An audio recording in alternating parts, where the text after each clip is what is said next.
Welcome back after the break. आप देख रहे हैं बारान रहमत। अब एक बहुत ही इम्पॉर्टेंट इशू, क्योंकि आजकल न्यूज़ का दौरा है और अक्सर लोगों ने ये भी कहा कि जी इस दफ़ा जो रमज़ान की एक एहतराम और उसकी ताज़ीम और उसको हम जिस तरह सेलिब्रेट करते हैं कि हम सिर्फ़ और सिर्फ फोकस्ड होते हैं अपनी रूहानियत पे और अपनी इबादत पे, ऐसा हो नहीं पाया क्योंकि बहुत गहमा गहमी है। अगर हम सियासी पस मंज़र को भी देखते हैं, वहाँ पर भी बड़ी तब्दीलियाँ हैं। इसके अलावा मईशत को लेकर लोग परेशान हैं। इस दफ़ा पहली दफ़ा आपको नज़र आ रहा है कि रमज़ान मुबारक में बाज़ारों में उस तरह का रश नहीं है और तमाम तर जो लोगों की तवज्जो है वो न्यूज़ ने ली हुई है। अब इसमें बहुत बड़ी तब्दीली ये है कि यकीनन पहले हम समझते थे कि news media, main stream television इस चीज़ को लीड कर रही होती थी, लेकिन अब सूरत हाल बिल्कुल उलट है। सोशल मीडिया से आने वाली ख़बरें लीड्स बनती हैं टेलीविज़न पे और जिस तरह वो ब्रेक होती हैं, जैसे वो ब्रेकिंग स्टोरी आपके पास आती है, कुछ दिनों के बाद पता चलता है कि वो तमाम तर इन्फॉर्मेशन गलत थी। ये हमने देखा मीनार पाकिस्तान इंसिडेंट में, ये हमने हाल ही में देखा दुआए ज़हरा इंसिडेंट में। इसमें हो क्या रहा है? Are we in a quick fix कि हम फौरी तौर पे मदद की नीयत से पहुंचते हैं और एक ख़बर को ब्रेक करते हैं और उसकी जो डिटेल्स हैं उसके बारे में वेरिफिकेशन नहीं लेते और तभी हमें सुबकी का सामना करना पड़ता है क्योंकि बिल्कुल उससे उलट इन्फॉर्मेशन फिर आगे जाकर सामने आती है। दूसरी तरफ हम ये भी देखते हैं कि एक बहुत ज़्यादा रुझान बनता चला जा रहा है कि लोग जब टेलीविज़न कैमरा के सामने आते हैं अपनी किसी भी रोदात को लेकर, तो उनके हिडन एजेंडाज हैं और हम इससे कतई ताल्लुक़ नहीं हो सकते। वो जिस तरह चीज़ों को आपके सामने रखते हैं, शायद वो आपकी सिंपैथी हासिल कर लेते हैं, उस न्यूज़ चैनल की भी सिंपैथी हासिल कर लेते हैं, उस सोशल मीडिया ब्लॉगर की जो उनको सपोर्ट कर रहा होता है उसको भी अपनी तरफ राम कर लेते हैं, लेकिन उनका एजेंडा क्या है ये कुछ अरसे बाद सामने आता है। तो बतौर व्यूअर, बतौर सोसाइटी हम इन चीज़ों को, इस फिनोमेना को कैसे देखते हैं, कैसे हल कर सकते हैं, इस पर ज़रा बात करते हैं। ज़बरदस्त पैनल हमारे साथ मौजूद है। सैयद अली इमाम साहब हैं, हुज़ अ मोटिवेशनल स्पीकर। बहुत बहुत शुक्रिया अली साहब फॉर बीइंग हियर। आप ही के साथ तशरीफ़ रखते हैं फ़रहान अली सिद्दीकी, जो creative and brand manager, brand director. इसके अलावा हसन बेग हमारे साथ मौजूद हैं जो कि एक यूट्यूबर हैं। आप लोगों की आमद का बहुत शुक्रिया। हसन, ये सवाल आपके सामने रखते हैं, कोई ऐसी ह्यूमन स्टोरी आती है जहाँ पे आप लोग जज्बा खिदमत के तौर पे कहते हैं कि यार इनको तो ज़रूरत है, मीडिया को प्रेशर बिल्ड करना है, जो मुतल्लिका इदारे हैं, लोग हैं, उनको हरकत में लेके आना है, और थोड़े अरसे में पता चलता है कि स्टोरी सारी गलत थी, कोई और ही एजेंडा था। कैसा महसूस करते हैं और यूट्यूबर्स की या न्यूज़ चैनल्स की क्या जिम्मेदारी बनती है? देखिए इसी तरह पहली बात तो मैं कहूँगा कि जैसे न्यूज़ चैनल्स जो होते हैं उनको मॉनिटर करने का एक इदारा है, सही, जो कि पैमरा है, वो सही गलत देखता है। और जर्नलिस्ट जब एक जगह पे पहुंचता है तो उसके पीछे उसकी बहुत मेहनत होती है, एक एडिटोरियल होता है, वो सारी चीज़ें होती हैं। लेकिन सोशल मीडिया पे ऐसा नहीं है, कोई एडिटोरियल नहीं है। कोई भी शख्स अपने एक छोटा सा पेज बनाता है, उसको फॉलोअर भी कुछ अरसे में बन जाते हैं और वो कोई भी स्टोरी किसी भी नज़रिए से पेश कर सकता है। और फिर क्या होता है, जिसकी वजह से सोसाइटी में हम देखते हैं कि इस तरह की चीज़ें आती हैं, कुछ अरसे बाद वो माफ़ी मांग रहा होता है, फिर वो चीज़ें डिलीट कर रहा होता है, लेकिन उसने नुकसान क्या पहुंचाया? वो नुकसान तो पहुंच गया। अगर किसी की साख को ख़राब करना है, किसी के बारे में गलत खबर की है, तो वो तीर कमान से निकल चुका है। इसके लिए मैं तो कहूँगा पहली बात यह है कि कोई इदारा बनना चाहिए। अब लोग बोलेंगे यार ये तो हर कोई पेज बना रहा है, छोटे से पेज का भी इदारा बनेगा तो बहुत मुश्किल हो जाएगा। नहीं, पैरामीटर आप बनाएं। जैसे किसी के 10,000 फॉलोअर हो गए, अब उसको मेन स्ट्रीम लोग सुनने शुरू हो गए, तो आप ऐसा करें जिनके फॉलोअर ज़्यादा हैं, ये क्राइटेरिया रख लें, वो पेजेस रजिस्टर हों एक इदारे के तहत। और ख़ास तौर पे अगर हम यही इस बात को ही आगे लेके चलते हैं कि सिर्फ फेक पेजेस को ख़त्म करना है। देखिए बड़ा आसान है एक एलियस के साथ पेज बनाना जिसमें किसी शख्स की अपनी आइडेंटिटी तो है नहीं, और वो पेज अगर फॉलोअर्स बढ़ा लेता है तो वहाँ पे वो किसी के बारे में भी कोई भी डेफेमेशन एक्ट कर सकता है। ऐसा ही अली क्या कहेंगे? एक दफ़ा बीच में बात ये हो रही थी कि फ़ेक पेजेस को या इस तरह के इदारों को थोड़ा मुस्तनद बनाने के लिए जो एक्चुअल होल्डर है उसकी आईडी के साथ वेरिफिकेशन होनी चाहिए। आप इस सजेशन को मानते हैं? सिद्रा, एक तो सबसे पहले बहुत शुक्रिया, आपने हमें ये मौका दिया कि हम कुछ आके बात कर सकें। दूसरी तस्वीर करना चाहूँगा कि मोटिवेशनल स्पीकर तो बहुत बाद में आया। बेसिकली 18 बरस मैंने टीवी में गुजारे और प्रोडक्शन की फील्ड में। तो आप ये जो अभी गुफ्तगू फरमा रही थी ब्रेकिंग न्यूज़ की और ये तमाम चीज़ें, तो breaking news is breaking the rules basically, कि हम इस दौर के अंदर इतने आगे बढ़ गए हैं कि हमने हर उस चीज़ को, जिसको हम कहते हैं ना कि एक एहसास ज़िम्मेदारी का होना, अगर मुझे चंद लम्हात मिले तो मैं एक आपसे अगर एक चीज़ शेयर करना चाहूँ कि जब ये मीडिया, जो प्राइवेट जब मीडिया चैनल्स आए तो कोई इदारा नहीं था, कोई यूनिवर्सिटीज़ नहीं थी। कराची यूनिवर्सिटी में एक सिंपल एक मैस कम्युनिकेशन का डिपार्टमेंट था, तो ट्रेनिंग्स हुआ करती थी हमारी, जहाँ हमने ज्वाइन किया था एक निजी चैनल को।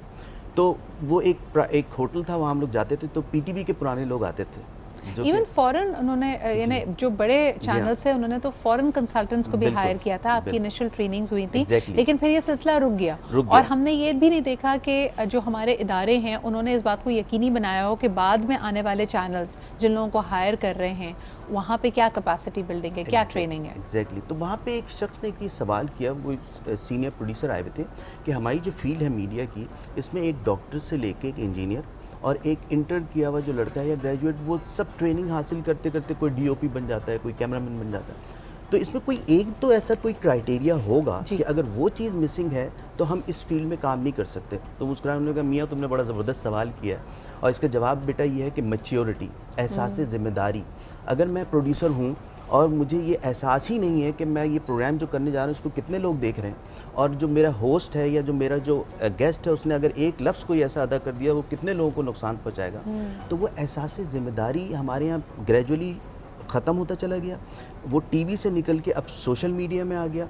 अब जिसका जो दिल चाह रहा है वो अपना एक चैनल को खोल के और वहाँ पे जो भी चीज़ कह रहा है उसके असरात जो हैं आप देख रही हैं कि टीवी के थ्रू लोगों तक पहुँच रहे हैं, किस तरीके से उसका नुकसान हो रहा है। अच्छा, और वुसअत भी नहीं रह गई अली, अगर इसी बात को आगे बढ़ाया जाए। एक तो एहसास ज़िम्मेदारी है, मैच्योरिटी है, लेकिन उसके अलावा ये कि एक विजन रखना कि किसी भी खबर का इम्पैक्ट क्या हो सकता है। मुझे लगता है टेलीविजन ने सबसे पहले इसको कॉम्प्रोमाइज़ किया with the race of ratings कि जी हमें फ़र्क नहीं पड़ता, ये चीज़ बिक रही है, इसको लोग देख रहे हैं, इसका मतलब है देखना चाहते हैं, तो चलो let's make more of it. इसी फार्मूला को अप्लाई कर दिया गया सोशल मीडिया पे कि जो सोशल मीडिया पे ज़्यादा से ज़्यादा शेयर हो रही है Views हो खबर, रहे हैं, व्यूज़ की जा रही है, तो आइए अब उसका एक टेलीविज़न चरबा भी बना दें, उसको टीवी पे भी लेके आ जाएं।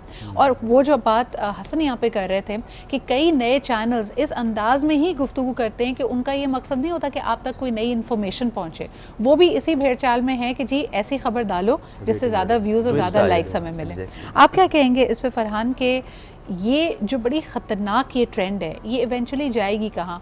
ऑलरेडी हम देखते हैं लोगों ने न्यूज़पेपर पढ़ना बंद कर दिए, जहाँ सबसे ज़्यादा एडिटोरियल और एक कंट्रोल सिस्टम था। टेलीविज़न में कदरे क्योंकि उस पर पाबंदियाँ आयद हैं, उसमें सियासी उसके इम्प्लिकेशंस भी हो सकता है, तो एटलीस्ट उसको भी मॉनिटर किया जाता है। लेकिन सोशल मीडिया के ये ट्रेंड्स हमें किस तरफ लेके जा रहे हैं? देखिए, अस्सलाम वालेकुम। पहले तो मैं आपका शुक्रिया अदा करता हूँ कि आपने हमें मौका दिया इस जगह पर एक अच्छा मैसेज डिलीवर करने के लिए। जो लोग ये समझते हैं कि सोशल मीडिया जो है वो हमारी एक अर्निंग का पॉइंट हो गया, एक्चुअली ये एक कम्युनिकेशन पॉइंट है जहाँ से आप कम्युनिकेशन कर सकते थे आसानी से। हमने इसको अर्निंग पॉइंट बना लिया और उसके अंदर हमने वो तमीज़ छोड़ दी कि हमने क्या चीज़ पाना है और क्या चीज़ खोना है, और जहाँ असल चीज़ हम खो रहे हैं वो है अखलाकियात। अखलाक छोड़ के हम सिर्फ कमाने के धंधे पे लग गए इस डिजिटल की इस दुनिया के अंदर। जो मेन चीज़ थी वो पीछे रह गई। अब उसमें आती है बात कि जो लोग जिस तरफ जा रहे हैं, देखें हर शख्स को ये है कि मैं एक ब्रांड बन जाऊं, ट्रेंड बन जाऊं और मैं एक अर्निंग के पॉइंट के ऊपर सबसे ज़्यादा हाईलाइटिंग पे आ जाऊं, चाहे वो व्यूज़ हों, चाहे वो आपके डिफरेंट एंगल से कोई भी एक पॉइंट्स हो, इसको ज़रा टॉपिक्स हों। करेक्ट भी कीजिएगा, मुझे बताएं, इतने लोगों को हम देखते हैं, हर 3 महीने बाद एक शख्स वायरल हुआ होता है, उसकी वजह शोहरत, कभी पार्टी हो रही है, कभी कुछ, इनमें से कितने हैं जो एक्चुअली ब्रांड बनते हैं या इसको मोनेटाइज कर पाते हैं? ये मिथ है मुझे लगता है। सही, असल में हर बंदे को ये है कि मैं फेमस हो जाऊं। फेम हर बंदे के अपने अंदर होता है। कुछ अच्छे तरीके से फेम होते हैं, कुछ सेलिब्रिटी बन के होते हैं, मतलब कुछ अच्छी बातें को इम्प्रेशन छोड़ते हैं जिससे उनके बाद उनकी बातों के बाद वो एक आइडियल बन जाते हैं। हम उन चीज़ों को सबको छोड़ चुके हैं। मैं आपसे वही कह रहा हूँ, लोगों की जो रेस लगी वो व्यूज़ और फॉलोवर्स बढ़ाने के लिए, और इसके पीछे का जो हिडन फैक्टर है वो है अर्निंग। तो हमने अर्निंग को जहन में रखते हुए आज हमारे स्कूल के अंदर बच्चे अपने एजुकेशन को छोड़ के टिकटॉक स्टार बन चुके हैं, मुख्तलिफ ऐप यूज़ कर रहे हैं। हमारे यहाँ तो अभी अल्हम्दुलिल्लाह कराची के अंदर उन ऐप्स के ऊपर नहीं वर्क हो रहा जितना कि इंटीरियर में और बाकी शहरों के अंदर बेहूदगी को बढ़ा दिया है, और छोटे छोटे बच्चे दिन रात उस पर लगे हुए और एक दूसरे से कंपटीशन कर रहे हैं। वहाँ वो एक दूसरे से ब्रांड बनते हैं, सेलिब्रिटी बनते हैं, और एक दूसरे से जिस कंपटीशन की दौड़ में वो भाग रहे हैं उनको ये पता ही नहीं है कि उन्होंने आगे जाके बड़े होकर बनना क्या है। और उनके बच्चे से अगर पूछा जाए कि बेटा अब आप बड़े होकर क्या बनेंगे, वो दौर ख़त्म हो गया कि हाथ उठाते थे मैं बड़ा होकर डॉक्टर बनूंगा या फला बनूंगा। अब क्या होता है कि मैं टिकटॉकर बनूंगा, मेरे चाचू टिकटॉकर हैं, मेरे वालिद जो हैं वो टिकटॉकर स्टार हैं। या देखें, टिकटॉक गलत नहीं है। फिर वही सवाल है मेरा कि ये एक प्रोफेशन का दर्जा कैसे ले रहा है अली? अगर कोई टिकटॉकर स्टार भी है, उसकी मिलियंस ऑफ फॉलोइंग्स है, मैं अक्सर ये देखती हूँ कि हमारे शो पे कई ऐसे मेहमान आते हैं और बहुत हमारे लिए मोहतरम है कि दे कम इन द से कि मेरी टिकटॉक पे मिलियंस की फॉलोइंग्स है। मैं उनको पर्सनली नहीं जानती, मुझे अभी तक समझ नहीं आता कि उनकी वजह शोहरत क्या है। यानी ठीक है, एक हंसाना, एंटरटेन करना, चुटकुले सुनाना एक अलग चीज़ है, या अपने मुख्तलिफ तस्वीर को डालना, लेकिन what is the impact that they are making. एक डॉक्टर ये, और ये प्रोफेशन कैसे हो सकता है अली? ये एक शौक़ तो हो सकता है, प्रोफेशन कैसे हो सकता है? बेसिकली सिद्रा बात यह है कि अनफॉर्चुनेटली अगर मैं थोड़ा सा पीछे चले जाऊँ, जब पीटीवी को हटा दें आप, जब प्राइवेट प्रोडक्शंस आई, तो बेसिकली ऐसा होता है ना कि जैसे पहले माँ बाप होते हैं, फिर बच्चा नज़र आता है और फिर उसकी तरबियत होती है। तो हमने जब आँख खोली ना तो हमने बच्चे को देखा, माँ बाप नज़र नहीं आए। फिर बच्चा जब 10-20 बरस का हो गया तो अचानक से पीछे से कैमरा आया। सही। अब जो एजुकेशन होनी थी, जो आज मैं अगर 16 बरस काम करके जो प्लानिंग पहले जो प्लानिंग होनी थी वो नहीं हो पाई। बस एक होता है ना कि ऑटो पे छोड़ दिया आपने। हमारे यहाँ पैनल पे कुछ लोग जो हमारे स्विचर्स पे बैठे होते हैं, जो हमारे जो प्रोड्यूसर हजरात हैं, वो जब वो आदी हो जाते हैं तो वो ऑटो पे चल रहे होते हैं ना। आप एक सिंपल सी चीज़ देखें कि पीटीवी में, बिकॉज मेरे वालिद का ताल्लुक पीटीवी से रहा और 35 साल he was a drama director and producer. Minimal आपको, आप जिस शोबे से आपका ताल्लुक है, अगर आप ड्रामा प्रोडक्शन में जा रहे हैं तो आपको लैंग्वेज का या किसी चीज़ में आपके डबल मास्टर्स होने चाहिए थे। You must have read literature. फिर आपकी ऑन द जॉब ट्रेनिंग होती थी। पीटीवी उस ज़माने में यकीनन बाबा लोग, मुझे याद है, जर्मनी, यूके, मलेशिया, वहाँ पे जाके वहाँ के स्टेट चैनल्स के साथ कोलैब करके ये लोग ट्रेनिंग्स किया करते थे। तो एक शख्स जिसको आप डायरेक्टर या प्रोड्यूसर का रुतबा देते हैं, उसको खुद भी वो इतना ज़बान पे उबूर होता था कि वो मिस प्रोनाउंसिएशन को देख सकता था। फिर उसको ग्रिड पता होता था कि क्या मुहज़्ज़ब है क्या नहीं। इस वक्त हमारे न्यूज़ चैनल्स, बड़े बड़े न्यूज़ चैनल्स के जो टिकर्स चल रहे होते हैं, उसमें हम देखते हैं ग्रामर की गलती, पंक्चुएशन की गलती, ऐसे ऐसे अल्फाज अदा किए जा रहे होते हैं जो मुहज़्ज़ब नहीं हैं, जो यकीनन हमारी कानों को चुभते हैं, लेकिन हमने उनको बोल बोल कर we have made them common. अब दबंग जैसा लफ्ज़, यार जैसा लफ्ज़, my father still get cringes. अगर वो टीवी देख रहे होते हैं वो परेशान हो जाते हैं कि किस किस्म की ज़बान इस्तेमाल की जाती है। हमें डांट पड़ी होती है कि तुम लोग कैसे बात करते हो, लेकिन I don't know what is to come. और आप लोग अगर ये शो देख रहे हैं तो ज़रूर इस पर बात कीजिएगा। We going to come back to the stories. कुछ कहानियाँ जो आप तक आती हैं इस अंदाज में आती हैं कि आपका दिल पसीज जाता है, आप लोगों की मदद करने के लिए दौड़ते हैं, आप अपने माशरे पे लान तान करते हैं कि भाई मीनार पाकिस्तान जैसा वाक़या, अफसोसनाक वाक़या, हमने कहा जी हो क्या रहा है। और फिर उसके बाद जब उसको रिविज़िट किया जाता है तो पता चलता है कि सूरत हाल और मामला बहुत मुख्तलिफ था। Again can not blame people, लेकिन जी बग़ैर मुकम्मल जानकारी के, बग़ैर मुकम्मल इन्फॉर्मेशन के जब हम ख़बर को आगे बढ़ाते हैं, बग़ैर तस्दीक के, तो उसके क्या इम्पैक्ट सोसाइटी पे पड़ते हैं। Let's talk about break. अगर आपको याद हो 90s के एंड में, अर्ली 2000s में जितने हमारे पाकिस्तान के न्यूज़ मैगज़ीन्स होते थे, न्यूज़ वीक एट्सेट्रा, उसमें ये बात की जाती थी कि क्या पाकिस्तान में एक लीडरशिप डेफिसिट है। और इसकी वजह ये थी कि हम देखते थे उस वक्त की जो सियासी जमातें हैं, पाकिस्तान पीपल्स पार्टी, PMLN, कोई भी अपना टर्म मुकम्मल नहीं कर पा रहे होते थे। एक अदम एतमाद की फ़िज़ा, और माशाल्लाह आज भी वही ताजी है, लेकिन उस वक्त भी आ जाती थी। And no prime minister was ever able to complete their term. तो उस वक्त ये बड़ी बात की जाती थी कि क्या पाकिस्तान में लीडरशिप डेफिसिट है। और इसकी इतनी गलत मैनिफेस्टेशन थी। यहाँ पे फरहान, अली सब मौजूद हैं, I am sure you can recall a time Ali, कि एक वक्त में लोगों ने कहा था कि पाकिस्तानी सोसाइटी के पास रोल मॉडल्स भी नहीं हैं। और जब तक पाबंदी नहीं लगाई थी पेमरा ने, पाकिस्तान के ब्रांड्स को इंडियन स्टार्स इंडोर्स किया करते थे। उन्होंने कहा कि जी फॉलोइंग ही नहीं है, हम किसको लाएं, हमें शाहरुख खान, करीना की, इन सब की ज़रूरत इसलिए क्योंकि आपके लोग अपने लोगों को फॉलो नहीं करते। और अब वक्त ये आ गया है कि हमने जो सेलेब्स क्रिएट किए हैं उनको भी हम नहीं जानते, वो भी टिकटॉक स्टार्स हैं। तो ये have we come a full circle, हम 180 डिग्री शिफ्ट पे आए हैं। आप इसको कैसे देख रहे हैं? असल में सिद्रा बात यह है कि जहाँ कहीं पे भी एक प्रॉपर एजुकेशन नहीं होगी ना, किसी भी चीज़ का फ्रेमवर्क तैयार करते हैं, अगर वो नहीं होगा और आप वैसे ही मैदान में निकल पड़ेंगे तो ये इस तरह की ख़राबियाँ आपको नज़र आएंगी और ग्रेजुअली वो इतनी बढ़ेंगी कि आपके कंट्रोल से आउट हो जाएंगी। जिस तरह से अभी हम रिसेंटली हम देख रहे हैं, जिस तरह की ख़बरें आ रही हैं, हर कोई बैठ के उसको एक छोटा सा एक डिवाइस है जिसको हम मोबाइल फ़ोन कहते हैं, और उसने वीलॉगिंग शुरू कर दी और अपनी बात कहनी शुरू कर दी। हसन ने कहा ना कि चले टीवी में तो फिर भी एक एडिटोरियल कंट्रोल था ना, आप वहाँ पे लोग हुआ करते थे, हम जो हमारा सरकारी टीवी था हम बात कर रहे थे कि वहाँ पे किस तरीके से चेक एंड बैलेंस था, अकाउंटेबिलिटी थी, लोग सिखाने वाले मौजूद थे। आज सिखाने वाले मौजूद मैं कहती हूँ सिखाने वाले ना भी हों, एक खौफ था, एक ग्रिड था, एक तहजीब का दायरा था कि ये चीज़ दिखाई जा सकती। और कौन से मौज़ूआत है, मैं समझती हूँ PTV के और हमारे ड्रामा इंडस्ट्री के देखें, बोल्ड से बोल्ड मौज़ूआत, सबसे मुश्किल सब्जेक्ट्स को, इशूज़ को लेके चलें। हसन, आज के नौजवान रोल मॉडल कौन है इनका? इस वक्त मेरे ख्याल में 3 फिल्म्स आने वाली हैं पाकिस्तान की, जिनकी भरपूर प्रमोशंस चल रही हैं। वो कॉलेजेस में भी जा रहे हैं, मॉल्स में भी जा रहे हैं। दूसरी तरफ टिकटॉकर्स, इन्फ्लुएंसर्स हैं, ऐसे इन्फ्लुएंसर्स भी हैं जो 20,000 की फॉलोइंग से लेके 20 मिलियन तक के हैं। क्या इन्फ्लुएंस है इनका और क्या वाकई इनको एज रोल मॉडल्स देखती है हमारे यूथ? लेकिन सबसे पहले तो आपने बोला पाकिस्तान में 3 फिल्में आने वाली हैं, मुझे एक का भी नहीं मालूम। हाय सही है। अच्छा, क्योंकि वजह यही है ना, क्योंकि हम लोगों ने एक तो सिनेमा को डेवलप नहीं किया जिस तरह से। अच्छा, ये जो इन्फ्लुएंसर का वर्ड आपने यूज़ किया ना, देखिए इन्फ्लुएंसर का मतलब है बहुत बड़ी जिम्मेदारी। लेकिन हमारे यहाँ इन्फ्लुएंसर कौन है? वही वो जो एक ऐप में चलते हुए जाते हैं, म्यूज़िक लग जाता है। अच्छा, इससे और ज़्यादा बिगाड़ मैं आपको एक बात बताता हूँ कि आजकल एक चीज़ चली नई, डेली ब्लॉगिंग के नाम से। उसमें क्या होता है, एक यूट्यूबर जो है वो डेली ब्लॉग बनाता है और कुछ भी वो जो उसकी रोज़मर्रा की ज़िंदगी रोज़मर्रा है, की। सही। उसमें ये होता है कि वो अपनी बेगम को भी उठा रहे होते हैं सोते हुए, सही है। वो अपनी बहन के साथ भी मजाक कर रहे होते हैं, खाना अम्मी बना रही हैं उसके साथ भी मजाक हो रहा है। उसमें दुपट्टा कहीं है, कमीज़ कहीं है, पजामा कहीं है, लेकिन वो चीज़ें दिखाई जा रही हैं। फिर वो जो एक क्लिक बिट होती है जिसको थंबनेल भी कहा जाता है, थंबनेल पे वही पोस्टर लगाते हैं जो अट्रैक्टिव हो। और पहले हम लोग ऐसी चीज़ों को, घर की बातों को, घर की औरतों को उसमें मायूब रखते थे। समझा जाता था कि ना हाँ, बताएं। लेकिन अब वो चौकीदार भी बैठ के देख रहा है, वो मोहल्ले का ड्राइवर भी देख रहा है, वो तंदूर वाला भी देख रहा है, और लोग इसको अच्छा समझ रहे हैं। तो what happened to the concept of personal life and privacy Farhan? क्या हुआ इसको?